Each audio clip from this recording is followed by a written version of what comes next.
Another day sitting my ass on this chair and recording for this wonderful channel. Every human being on this round and not flat Earth must have watched this thing back in their teenage phase, with the exception of one human being called me. I honestly never had any curiosity to watch the anime of this pink-haired chick. And look, I watched the anime of the other pink-haired chick, which is also a big pile of shit after you develop critical thinking. And in this one, even though it was so talked about, I was still very suspicious, like, oh god. I swore it was a school romance with a girl obsessed with the nerd guy, but in reality, the thing was way more satanic than I expected. Because the only scene I had seen from it was this crazy girl sleeping in the protagonist's bed with a bag of bladed weapons, meaning she is going to fuck someone's ass. So here we are to talk about Mirai Nikki in the year 2026. Maybe I am the only human being on this earth who didn't watch this anime at its peak. So get ready to see me complaining about your little anime there. Probably everyone likes this shit, but I don't give a fuck, okay? I don't give a single fuck about anime fandoms.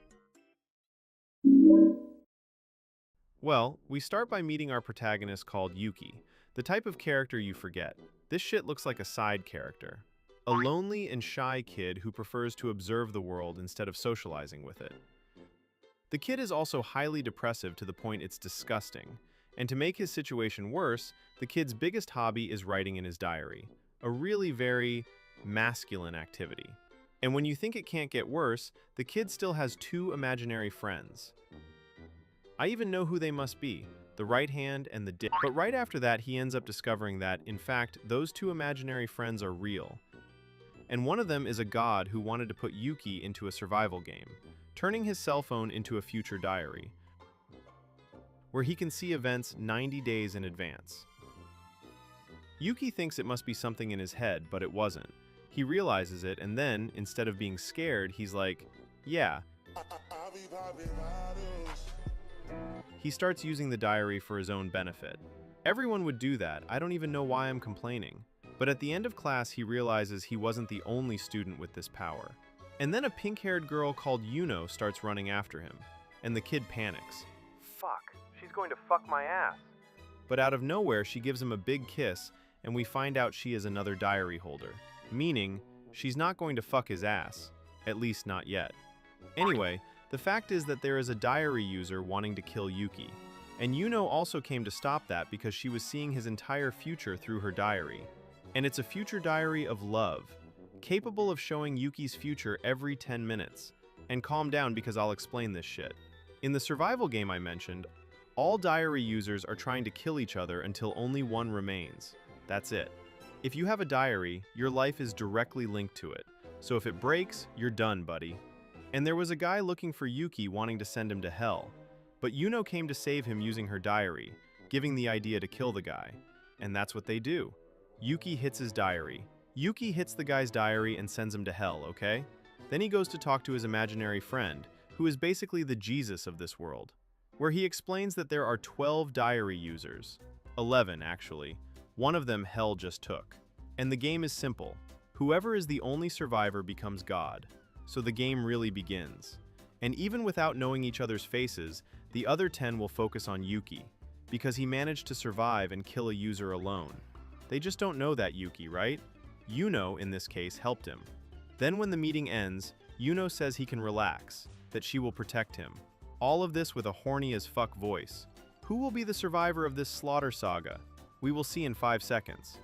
We continue with Yuki kind of tense about this survival game thing. During class, he thinks a bit about whether he can trust Yuno or not, so he personally goes to talk to her. But she says she was busy and that they'll talk later. Bye.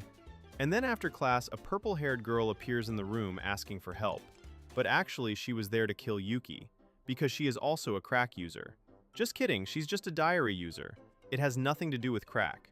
And then she goes after him. But Yuno arrives trying to hit her and defend the kid. By the way, this kid is completely useless. She is number 9. She came just to get Yuno, the 9th in this case. So she jumps through the window and blows up half the school, killing half the students. Only these two manage to escape by very little. Then Yuno says she will kill number 9 to protect him at all costs. And the kid thinks. She talks about killing people so naturally. My friend, the chick just killed half the school and almost killed you both. And then you come at me with this gay talk. And then scared, he asks her to protect him. While we have another completely random kiss, without feelings, and they don't even know each other to begin with. Anyway, the crazy woman downstairs announces to God and the world that she planted explosives. She planted explosives all over the school, all with motion sensors. So you move, boom. Meanwhile, the two of them run from the bombs, looking at the diary exactly at everything that will happen, while thinking of a way to escape. Anyway, they end up discovering that her diary has a direct connection to his, so she says that this way he will never die, and all he has to do is use her. He just has to use her. I know this sounds very weird to say. And then the kid, instead of running away and helping himself, starts crying and saying he has always been a piece of shit, that he always wanted to follow life, his life in this case. This kid is simply a bag of shit. And if it wasn't for Yuno giving him a motivational speech right there, the kid would stay and die. Girl, in your place, I'd rather let him stay and die. And then the scene jumps to the police, right? Who go to the school to arrest number 9. But among them, there is a guy who also uses a diary, a detective, and he knows exactly what she is going to do, and goes there to try to stop it. Then the scene jumps back to the school, where the plan of those two was to find his friends to ask for help. But the guys will help number 9, in exchange for saving their lives. What a bunch of son of a bitch friends. They grab Yuno and Yuki to deliver both to number 9. A bunch of son of a bitches. Then number 9 says she will kill him, and blow everything up at the end. But then the detective arrives to stop it, saying he will save Yuki, because he doesn't even care about that thing there, about the God position, and revealing himself as number 4, and that 9 was after him, not Yuki. Ah, I'm here because I'm a badass guy, and I can't let any innocent person die. And then 9 tells him to kill Yuki, because otherwise everyone at the school will die. And the guy just accepts. The guy arrived acting tough and gives up minutes later. What a limp dick. But again this idiot thinks, ah, how did I think a loser like me could survive? So he asks number 4, to at least let him prove his value before dying, and the guy allows it. Like, he's the most spineless guy I've ever seen. So he runs straight at 9, but there were bombs around her. So Yuno uses her diary to try to stop it, to make the path there for Yuki, and the kid hits a dart right in her eye. Yes, he walks around with darts in his pocket. To kill someone? No, to stick in an ass. And out of absolute nowhere, number 9 launches rockets from under her skirt, along with a motorcycle to escape, because her diary is the escape diary. I found this sensational. I don't know if I start laughing or press Alt F4. Out of nowhere, a motorcycle. Well, after all that, number 4 says that his plan is to arrest the other players and end this game once and for all. So he suggests an alliance between them to do that, and the two accept to participate. I still can't get over the fact that the chick pulled a motorcycle out of her ass and ran away. In the next episode, we see that the group is there gathered, talking about this detective's plan to end the game and become God. Before that, let me explain one thing. Each diary has a different power. In the case of number 9, who pulled a motorcycle out of her ass, she has the escape diary. The detective has the investigation diary. Yuno has the love diary, and so on. For now, their focus is capturing number 9. So the detective throws out an idea for them to serve as bait so that he can capture number 9, and then the other players. The other 7 in this case. And then the two go to an amusement park to try to draw number 9's attention, while Yuki keeps trying. Yuki, in this case, keeps trying to understand why Yuno is so interested in him. Look, Yuki, I strongly suspect she wants to fuck. After that, we see that number 9 was hiding, inside that abandoned building there, all injured and with her eye completely fucked. But she says she will win the game and survive, and then she leaves through the streets, running from the police. But in the middle of the way, her future changes in the diary, and the police find her again. And in the shadows, we see another one of the players appearing. Meanwhile, we jump to the park, where we see these two doing couple stuff, which in my head still didn't make much sense. I remembered the chick pulled a motorcycle out of her ass, so it's not supposed to make much sense anyway. Anyway, they keep enjoying the park, with the right to unnecessary scenes. Like, for example, Yuno losing her bikini in the middle of absolute nothing. just so our human Yuki can feel a boob for the first time. Yes, our human almost died after touching a breast. Bring a skirt to this woman.